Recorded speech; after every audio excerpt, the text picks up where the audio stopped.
Heart disease is the leading cause of death in the United States, claiming one life every 33 seconds.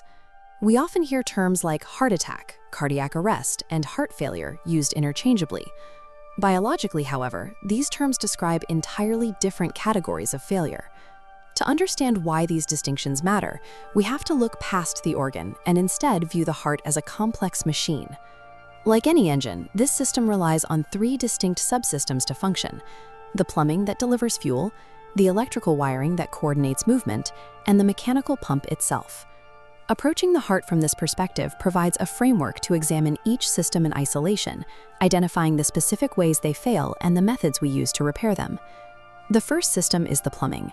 While the heart spends its entire existence filled with blood, the muscle tissue cannot absorb oxygen from the blood passing through its chambers. It requires its own external supply, delivered through the coronary arteries. This is where atherosclerosis begins. Over decades, waxy plaque builds up along the inner walls of these arteries, restricting blood flow. The crisis occurs when this plaque wall ruptures. The body forms a blood clot, completely blocking the already narrowed artery. This is a myocardial infarction, a heart attack. Deprived of oxygen, the specific section of heart muscle downstream from that blockage begins to die. A heart attack is strictly a circulation problem.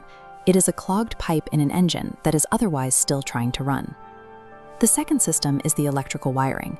The physical contraction of the heart is perfectly timed by electrical impulses that travel through the tissue, signaling the muscle when to pump. We've tracked these signals for over a century. By reading this paper strip from an EKG, doctors can monitor the engine's timing and identify exactly where the rhythm is breaking down. That sometimes the wiring shorts out. In a state called ventricular fibrillation, the electrical signals fire chaotically. The heart's lower chambers stop pumping and begin to quiver, halting the flow of blood to the rest of the body. This total system shutdown is sudden cardiac arrest. Without an electrical signal to drive the pump, death can occur within minutes. If a heart attack is a clogged pipe, cardiac arrest is a blown fuse, though the damage from a plumbing failure can often trigger the electrical short. The third system is the mechanical structure. This is the physical hardware of the pump, the muscle walls that generate pressure, and the valves that ensure blood only moves in one direction. Structural issues are known as cardiomyopathy. The heart muscle can stretch and thin out, leaving the pump unable to move enough blood. The internal valves can also fail, leaking and allowing blood to flow backward, forcing the engine to work harder. This progressive decline is heart failure. The engine hasn't stopped, but the mechanical parts have worn down to the point where the system is no longer efficient. Unlike the sudden emergencies of plumbing or electrical faults, mechanical failure is typically a gradual, progressive deterioration of the pump's physical structure. The heart possesses its own internal repair protocols. If a pipe narrows slowly enough, the heart can sprout entirely new blood vessels, known as collateral circulation, to bypass the blockage. When biology can't adapt, we use external hardware. This vintage pacemaker shows the precision required to bypass a faulty electrical system and artificially pace the heart's rhythm.